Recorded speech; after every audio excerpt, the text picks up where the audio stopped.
وذكر فإن الذكرى تنفع المؤمنين.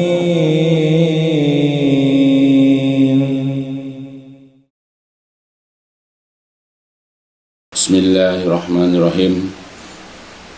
إن الحمد لله نحمده ونستعينه ونستغفره ونعوذ بالله من شرور أنفسنا ومن سيئات أعمالنا. من يهده الله فلا مضل له ومن يضلل فلا هادي له. أشهد أن لا إله إلا الله وحده لا شريك له وأشهد أن محمدا عبده ورسوله. اللهم صل على محمد وعلى آل محمد كما صليت على إبراهيم وعلى آل إبراهيم إنك حميد مجيد. Allahumma barik ala Muhammadin wa ala ali Muhammad kama barakta ala Ibrahim wa ala ali Ibrahim innaka Hamidum Majid. Amma ba'd. Fa inna asdaqal hadis kitabullah wa khairal hadi hadi Muhammadin sallallahu alaihi wasallam wa syarrul umuri muhdatsatuha fa inna kulla muhdatsatin bid'ah wa kulla bid'atin dhalalah wa kulla dhalalatin finnar.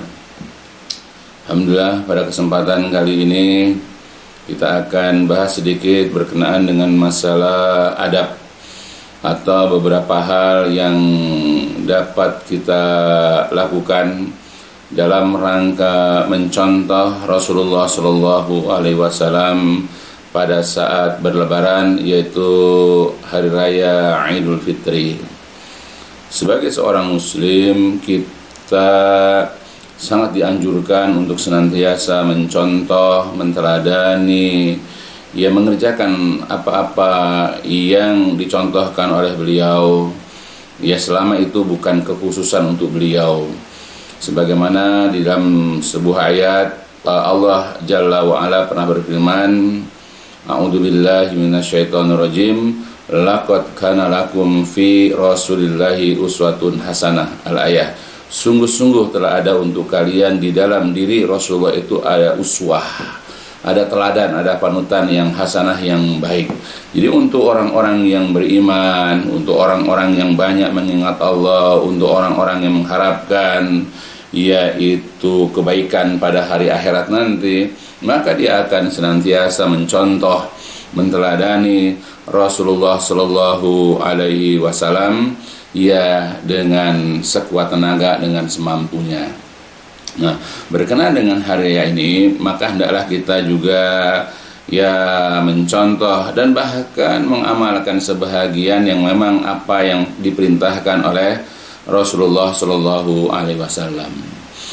Nah, adapun di antara adab, di antara amalan yang dilakukan oleh Rasulullah dan beliau juga memang memerintahkan kepada kita untuk mengamalkan adalah pada saat masuk pada hari raya, hendaklah kita disunahkan untuk mandi sebelum berangkat menunaikan sholat Idul Fitri.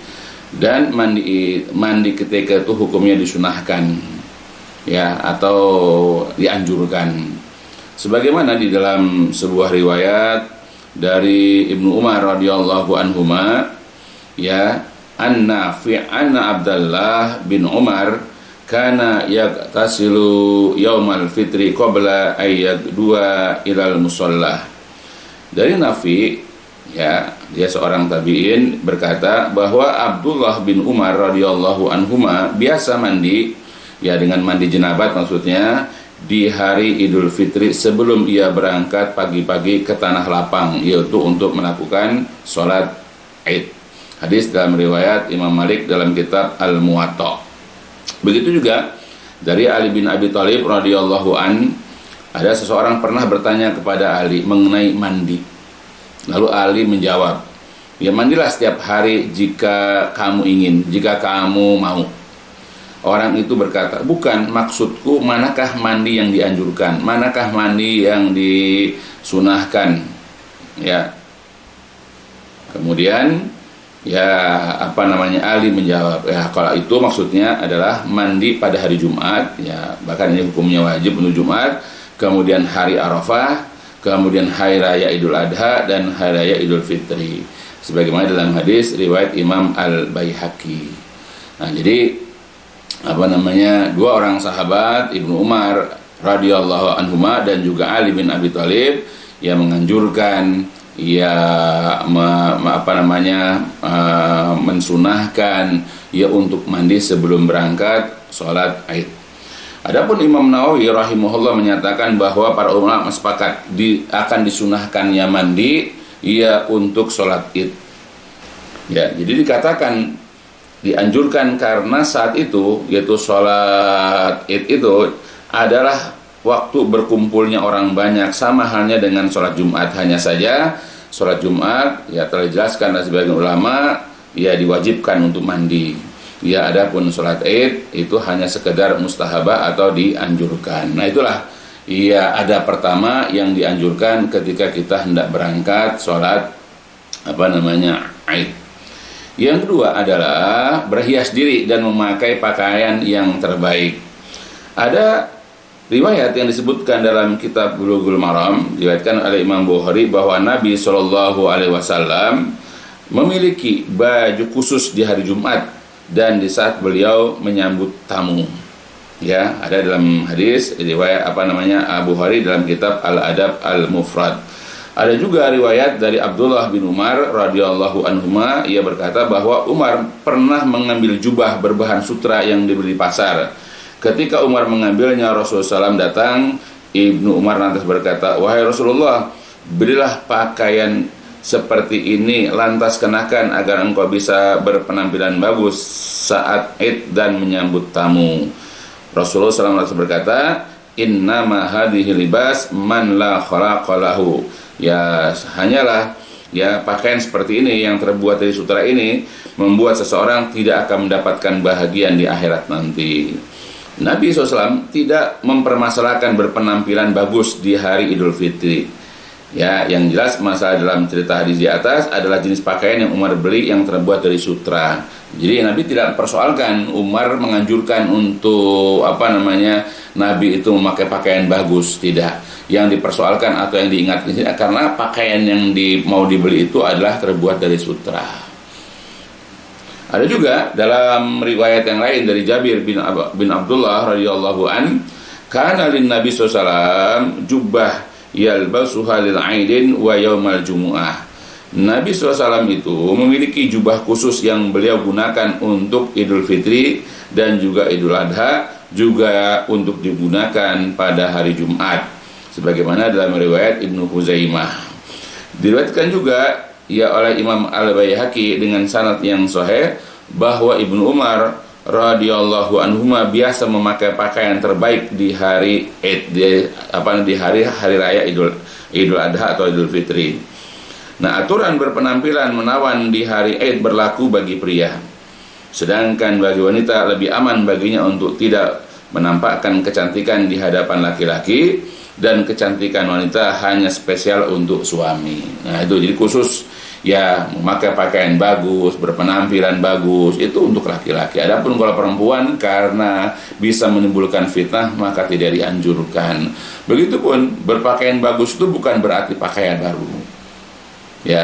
Karena ketika kita ingin melaksanakan puasa, maka yang dikatakan selesai puasa kita berhari raya itu bukan dengan memakai pakaian baru. Seperti dikatakan, laisal aid liman labisal jadid walakinal aid liman ta'atuhu tazid. Jadi bukanlah yang namanya hari raya itu memakai pakaian baru, tetapi yang namanya hari raya itu adalah barang siapa yang ketaatannya, ketakwaannya itu bertambah. Karena tujuan beribadah kepada Allah seperti puasa ini adalah agar kita menjadi orang-orang bertakwa, agar kita bertambah ketaatan kita. Jadi bukan karena memakai pakaian baru, tapi bukan terhalang kalau kita memakai pakaian yang berpenampilan bagus pada saat berhari raya. Nah itu, jadi silahkan bagi yang memang memiliki pakaian bagus dikenakan menggunakan harum-haruman, kecuali bagi wanita. Kemudian pula adab selanjutnya adalah makan sebelum sholat Idul Fitri. Jadi pada saat kita mau berangkat ke musola atau lapangan untuk menghadiri sholat dan khutbah Id, dianjurkan kita untuk makan dulu. Sebagaimana dari Abdullah bin Buraidah dari ayahnya yaitu Buraidah, ia berkata, karena Rasulullah SAW la yaqdu yaumal fitri hatta yakula wala yakula yaumul adha hatta yarji'a fayakulu min udhiyatihi. Adalah Rasulullah SAW itu berangkat sholat id pada hari raya Idul Fitri, dan sebelumnya beliau makan terlebih dahulu. Jadi sebelum beliau berangkat untuk ke lapangan untuk sholat id, beliau makan terlebih dahulu. Sedangkan pada hari Idul Adha, hari raya Idul Adha, beliau tidak makan lebih dahulu kecuali setelah pulang dari sholat id. Baru nanti beliau menyantap yaitu hasil kurbannya. Nah, ini sebagaimana ada dalam riwayat Imam Ahmad. Jadi untuk sholat id disunahkan untuk makan sebelum keluar rumah dikarenakan adanya larangan berpuasa pada hari tersebut, dan sebagai pertanda bahwa pada hari id tersebut tidak lagi berpuasa. Nah, kemudian Ibnu Hajar Al-Asqalani rahimahullah dalam kitab Fathul Bari menyatakan bahwa diperintahkan makan sebelum sholat Idul Fitri adalah supaya tidak disangka ada lagi tambahan puasa. Juga maksudnya adalah dalam rangka bersegera melakukan perintah Allah Jalla wa'ala. Dari Anas bin Malik radhiyallahu an, ia berkata, karena Rasulullah SAW la yaqdu yaumal fitr hatta yakula tamarat wa yakuluhunna witron. Adalah Rasulullah SAW tidaklah keluar pada hari raya Idul Fitri ke tempat sholat, yaitu ke musola atau ke lapangan, sampai beliau makan beberapa butir kurma terlebih dahulu. Beliau memakannya dengan jumlah atau bilangan yang ganjil. Nah, kalau tidak mendapati kurma, boleh makan makanan yang lainnya. Ya, itu diantara adab. Jadi sebelum berangkat sholat id, hendaklah kita untuk memakan makanan terlebih dahulu. Kemudian selanjutnya adalah bertakbir dari rumah menuju tempat sholat. Jadi ketika kita berangkat dari rumah, kita dianjurkan untuk bertakbir.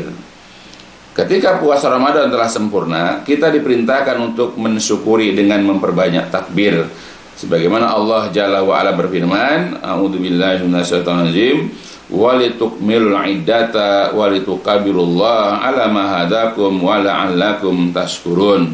Yaitu, dan hendaklah kamu mencukupkan bilangannya, dan hendaklah kamu mengagungkan Allah, dan agar engkau bertakbir kepada Allah atas petunjuknya yang diberikan kepadamu, supaya kamu bersyukur. Dalam sebuah riwayat disebutkan, karena Rasulullah SAW yakhruju yaumal fitri fayukabbiru hatta ya'tiyal musalla wa hatta yaqdiyas shalah fa idza qada shalah qata'a takbir. Nabi SAW biasa keluar hendak sholat pada hari raya Idul Fitri sambil bertakbir sampai di lapangan, dan sampai sholat hendak dilaksanakan. Ketika sholat hendak dilaksanakan, beliau berhenti dari bertakbir, sebagaimana dalam riwayat Ibnu Abi Syaibah dan yang lain-lainnya.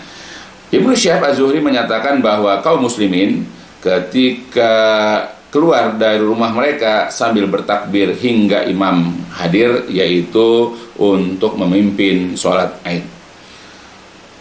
Namun kalau kita lihat dari keumuman ayat tadi surat Al-Baqarah ayat 185 yang menunjukkan perintah bertakbir itu dimulai sejak bulan Ramadan sudah berakhir, berarti takbir Idul Fitri dimulai dari malam Idul Fitri hingga imam datang untuk sholat Id. Jadi ketika maghrib berakhirnya Ramadan tanggal 29 atau 30 atau sudah masuk 1 Syawal, sudah ada pengumuman bahwa besok sholat Id. Nah, di saat itulah kita mulai memperbanyak takbir sampai kita datang ke lapangan, terus kemudian menunggu imam datang. Nah, ketika ditegakkan sholat, berakhirlah takbir tersebut. Nah, takbir yang diucapkan sebagaimana dikeluarkan oleh Sa'id bin Mansur dan Ibnu Abi Syaibah, bahwasanya Ibnu Mansur bertakbir, Allahu Akbar, Allahu Akbar, la ilaha illallah, wallahu akbar, Allahu Akbar, walillahil ham. Itu takbir yang disampaikan, yaitu Allahu Akbar, Allahu Akbar, la ilaha illallah, wallahu akbar, Allahu Akbar, walillahil ham. Kalau lafaz di atas takbir Allahu Akbar ditemukan sebanyak 2 kali. Ya, dalam riwayat Ibnu Abi Syaibah pula disebutkan dengan sanad yang sama dengan menyebutkan 3 kali takbir. Artinya di sini 2 atau 3 kali takbir sama-sama boleh. Syaikhul Islam menerangkan bahwa jika seseorang mengucapkan Allahu Akbar, Allahu Akbar, Allahu Akbar, itu juga diperbolehkan. Ya, jadi boleh 2 kali takbirnya, Allahu Akbar, Allahu Akbar, Allahu Akbar, atau juga boleh Allahu Akbar, Allahu Akbar, dan seterusnya. Disyariatkan bertakbir ya dilakukan oleh setiap orang, yaitu dengan menjaharkan, dengan mengeraskan, dengan menampakkan suara ya bacaan takbir. Ini berdasarkan kesepakatan yaitu 4 ulama mazhab. Ya, nah ini yang dianjurkan. Ya, jadi pada saat kita berangkat ya untuk ke tempat sholat atau musola, ya kita disunahkan untuk bertakbir. Setiap muslim disunahkan keluar ke tempat id sebagai syiar, ya tidak terkecuali anak-anak, wanita, dan gadis-gadis. Sebagaimana telah disebutkan di dalam sebuah riwayat, ya kami diperintahkan untuk keluar, maka kami keluarkan pula para wanita yang sedang haid, gadis-gadis remaja, wanita-wanita yang dipingit dalam rumah. Ibnu Aun menyebutkan atau gadis-gadis remaja yang dipingit. Adapun wanita-wanita haid, maka mereka dapat menyaksikan atau menghadiri jamaah kaum muslimin dan mendoakan mereka, dan dalam mereka menjauhi tempat sholat, yaitu ya maksudnya tempatnya kaum laki-laki, dalam hadis riwayat Imam Bukhari. Jadi inilah keutamaan sholat id, semua harus hadir, anak-anak, ibu-ibu, perempuan, bahkan perempuan yang dipingit pun, bahkan perempuan haid pun diperintahkan untuk mendatangi yaitu musolah atau lapangan tersebut. Cuma kaum wanita jadi jangan berada di tempat sholat, jadi mereka hanya mendengarkan khutbah. Ya, mereka ikut berdoa ketika kaum muslimin berdoa. Nah ini, jadi dianjurkan kepada semua kaum muslimin keluar ke tempat sholat id. Nah, ini sebagai bentuk syiar. Ya. Kemudian orang-orang yang haid disunahkan menghadiri id, tapi tidak duduk di tempat yang digunakan untuk sholat. Ya, wa ya'tazilna huyat al-mushola, diperintahkan wanita haid menjauh tempat sholat. Jadi mereka itu cari tempat untuk duduk atau kumpul bersama mereka, ya lalu mendengarkan khutbah. Ya, kemudian kalau mereka nanti ada anjuran untuk bersedekah, mereka keluarkan sedekah, mereka ikut berdoa dan seterusnya. Kemudian mengucapkan takbir dan berdoa secara serentak. Ya. Jadi pada saat menunggu imam, ya takbir dan berdoa secara serentak. Pada hari raya kami diperintahkan untuk keluar sampai kami mengajak para anak gadis dari kamarnya dan juga para wanita yang sedang haid. Mereka duduk di belakang barisan kaum laki-laki dan mengucapkan takbir, fayukabbirna bitakbirihim, lalu mereka kaum wanita bertakbir dengan takbirnya kaum laki-laki, wayad'una, dan mereka juga berdoa bidu'ahim, dengan doanya mereka, yarjuna barakati dzalikal yaum, dan mereka mengharap keberkahan pada hari itu, dan juga wa tuhuratihi, dan juga kesucian, yaitu hari raya tersebut. Ya, jadi hadir di situ, ikut bertakbir, ikut berdoa. Kemudian juga disunahkan ya untuk sholat id itu di lapangan, kecuali dalam keadaan-keadaan tertentu, misalnya hujan ya atau apa, barulah di masjid. Nah, yang lebih utama adalah sholat di lapangan. Dari Abi Sa'id Al-Khudri qala kana Rasulullah sallam yakhruju yaumal fitri wal adha ilal musalla fa awwalu syai'in yabda'u bihi as-shalah. Dari Abu Sa'id Al-Khudri berkata, pada hari raya Idul Fitri dan Adha, Rasulullah sallallahu alaihi wasallam menuju tempat sholat atau lapangan, dan pertama kali yang beliau kerjakan adalah sholat. Jadi sebelum khutbah sholat dulu, dan ada ke musola, maksudnya di situ adalah lapangan. Kemudian juga pada saat pelaksanaannya, yaitu khatib atau imam, hendaklah melakukan sholat dulu sebelum khutbah. Dari Ibnu Abbas qala sahidtu al-aida ma'a Rasulullah sallam wa Abi Bakrin wa Umar wa Utsman radhiyallahu anhum fakuluhum kanu yusalluna qabla al-khutbah. Dari Ibnu Abbas radhiyallahu anhu berkata, aku menghadiri sholat akhir raya bersama Rasulullah sallallahu alaihi wasallam, Abu Bakar, Umar, Utsman radhiyallahu anhum, bahwa mereka semua melaksanakan sholat sebelum khutbah, sebagaimana dalam riwayat Imam Bukhari. Kemudian dalam sholat id ini tidak ada azan dan tidak ada iqamah. Ya, jadi pada sholat id tidak ada azan, tidak ada iqamah.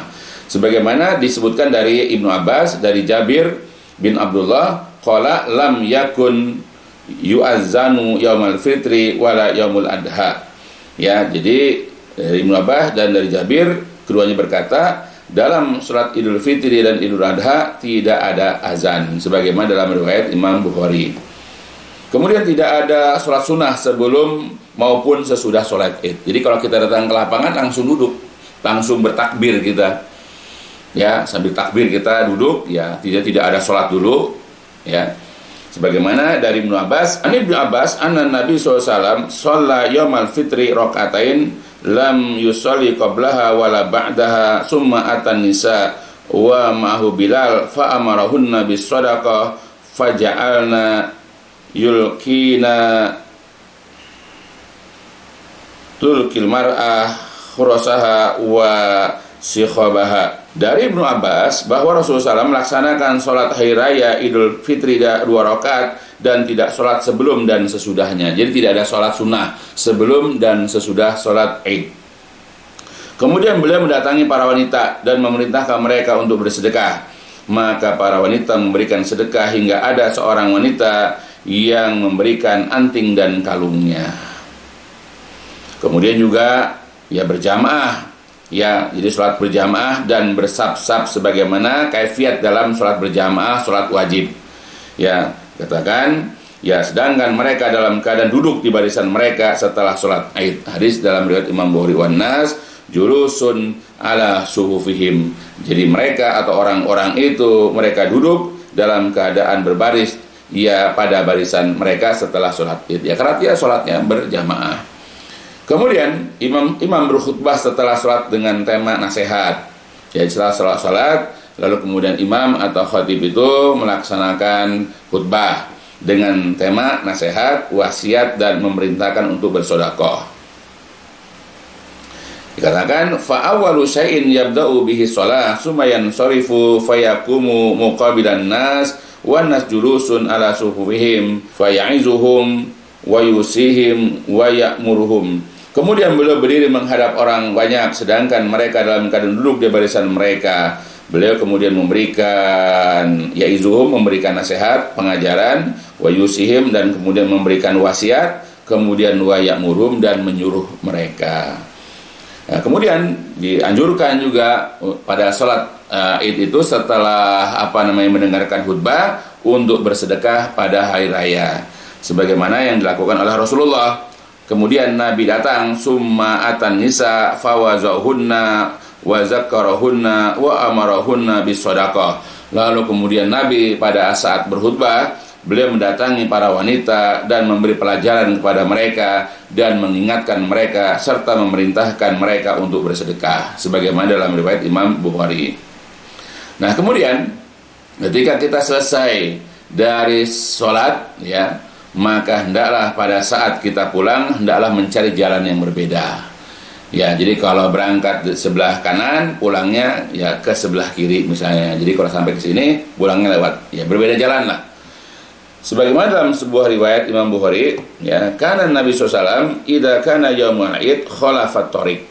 Nabi SAW bila hari raya id mengambil jalan yang berbeda, ya, antara berangkat dan pulangnya. Dan juga diingatkan pada saat hari raya hendaklah kita memberikan rasa aman kepada saudara-saudara yang lain. Pada saat kita berangkat sholat id, jangan kita membawa senjata-senjata atau alat-alat yang dapat melukai seperti misalnya pedang, golok dan yang lain-lain. Sebagaimana disebutkan dalam riwayat dari Sa'id bin Jubair berkata, aku pernah bersama Ibnu Umar saat dia terkena ujung panah pada bagian lekuk telapak kakinya. Dia lalu merapatkan kakinya pada tunggangannya, lalu aku turun dan melepaskannya. Kejadian itu terjadi di Mina.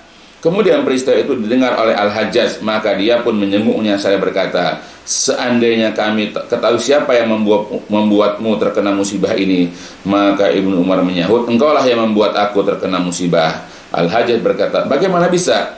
Ibnu Umar menjawab, engkau yang membawa senjata di hari yang tidak diperbolehkan membawanya, dan engkau pula yang membawa masuk senjata ke dalam Masjidil Haram pada tidak diperbolehkan membawa masuk senjata ke dalam Masjidil Haram pada saat itu atau pada hari itu. Ya. Nah, jadi pada saat Aid itu tidak boleh kita bawa senjata karena kita bisa tidak menyadari bisa melukai orang lain, dan ini pernah terjadi. Ya, jadi saat sahabat Nabi Ibnu Umar kakinya terluka ya karena senjata yang dibawa oleh Al-Hajjaj. Kemudian juga ada hiburan ketika berhari raya. Ya, biasanya memukul duf. Ya, ada lagu-lagu yang disyariatkan atau dibolehkan. Ya, sebagaimana yang sudah dikenal di dalam beberapa riwayat hadis. Ya.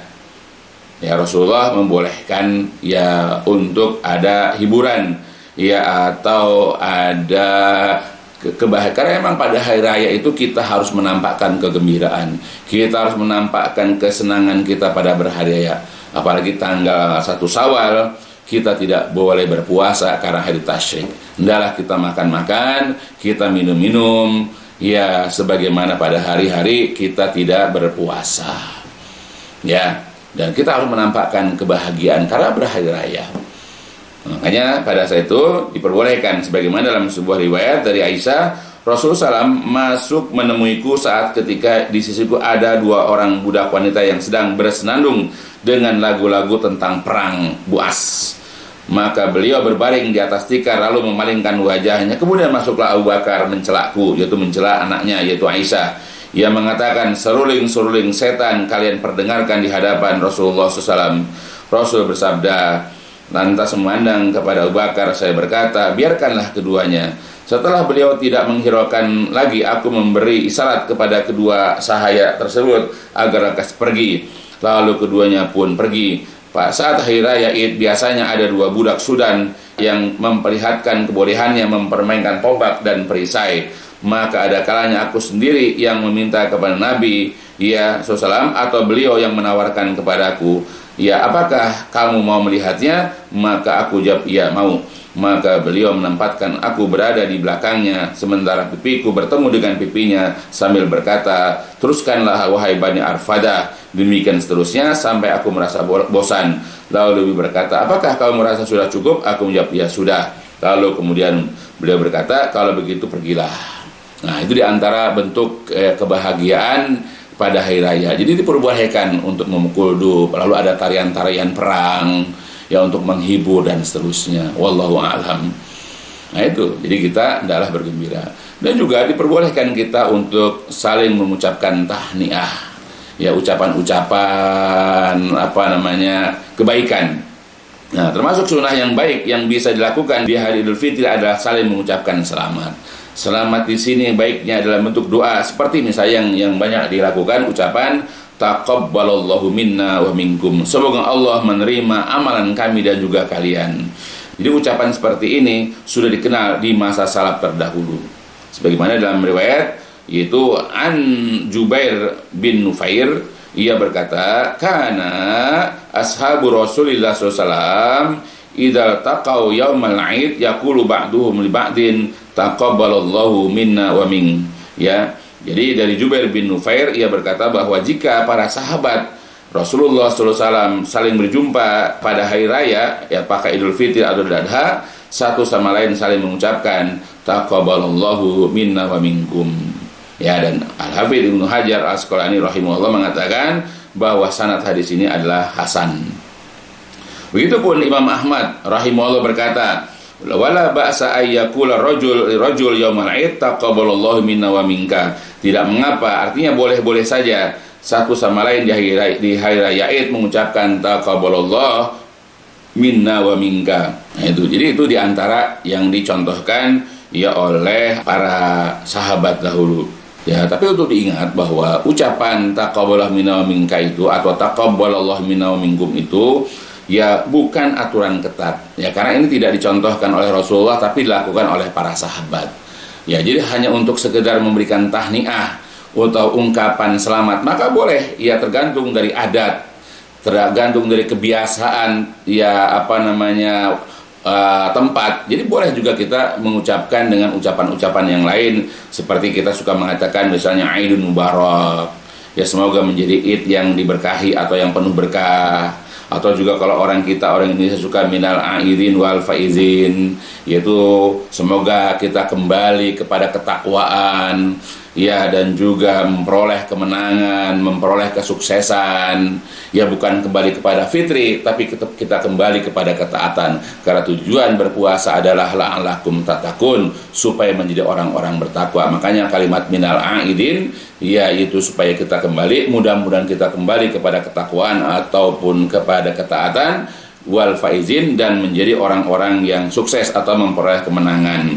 Atau juga boleh ya qul amin wa antum bi khair, semoga di sepanjang tahun terus berada, ya, kita selalu berada dalam kebaikan, ya, dan seterusnya di antara doa-doa yang banyak diucapkan oleh kaum muslimin, ya, karena ini adalah merupakan ucapan-ucapan kegembiraan atau merupakan tahniah, ya, yang merupakan satu daerah dengan daerah lainnya itu berbeda. Nah, tapi kalau kita mau mencontoh para sahabat dengan mengucapkan taqabbalallahu minna wa minkum pun silahkan, ya, karena ada keluasan, ada kelapangan, ya, dalam ucapan ini sebagaimana telah dijelaskan oleh banyak ulama, yaitu salaf. Itulah sebahagian di antara adab-adab atau amalan-amalan yang dapat kita lakukan pada saat berhari raya. Ya, mudah-mudahan ya apa yang dijelaskan di sini ya sedikitlah dapat memberikan pencerahan, dapat memberikan pedoman bagi kita bagaimana berhari raya. Tapi juga saya cuma mengingatkan, karena ini juga banyak dilakukan oleh kaum muslimin, bahwa pada saat berhari raya kita juga harus menjaga syariat. Jadi janganlah kita ini bermudah-mudahan dalam berhari raya. Misalnya campur baurnya antara kaum laki-laki dan perempuan yang tidak halal atau yang bukan mahram, sebagaimana yang kita jumpai ya di banyak kegiatan, ya, kaum laki-laki dan perempuan ya dengan atas saling berjabat tangan, mereka berjabat tangan, ya, tidak memperhatikan aturan agama lagi. Padahal Rasulullah SAW pernah mengatakan, la ayyut ana fi ra'si ahidikum bi mikhyati min hadidin khairun lahu min ayyama samra'atan la tahil lahu. Jadi benar-benar ditikamkan, ditusukkan ke kepala salah seorang di antara kamu dengan jarum besar dari besi, itu adalah lebih baik bagi dia daripada menyentuh wanita yang tidak halal. Jadi bagi kita kaum laki-laki tidak boleh berjabat tangan, bersalaman, apalagi berpelukan dengan lawan jenis perempuan yang tidak halal, yang bukan mahram. Ya, jadi kita harus jaga aturan. Ya, jadi jangan mentang-mentang berhari raya kemudian kita lepas kendali. Ya, atau juga kebiasaan kita itu adalah bermaaf-maafan. Itu juga tidak dicontohkan. Ya, kalau memang kebetulan pada saat hari kita ketemu orang yang kita punya masalah dengan orang itu tidak masalah, karena yang namanya orang minta maaf harus jelas salahnya baru minta maaf. Kalau kebetulan hari raya memang kita ketemu nggak masalah. Tapi kalau hari raya dijadikan hari bermaaf-maafan, itu yang tidak dicontohkan. Yang benar adalah kalau kita berbuat salah, segeralah minta maaf. Nggak usah nunggu lebaran dulu. Nah, itu yang harus jadi gambaran kita. Jadi jangan mentang-mentang ya kita ada keluasan dalam berhari raya, lalu kita menggampang-gampangkan. Ya, mudah-mudahan sekali lagi ini dapat memberikan faedah, manfaat, atau minimal dapat memberikan ya pencerahan ya kepada kita seluruhnya. Ya, mudah-mudahan bermanfaat untuk saya, keluarga saya, dan seluruh kaum muslimin. Ya, kurang lebihnya mohon dibukakan pintu maaf. Ya, insyaallah ya akan berfaedah untuk kita seluruhnya, dan diakhiri dengan walhamdulillahil alamin, subhanakallahumma wa bihamdika asyhadu an la ilaha illa anta astaghfiruka wa atubu ilaik. الدين النصيحة قلنا لمن يا رسول الله قال لله ولكتابه ولرسوله ولأئمة المسلمين وعمتهم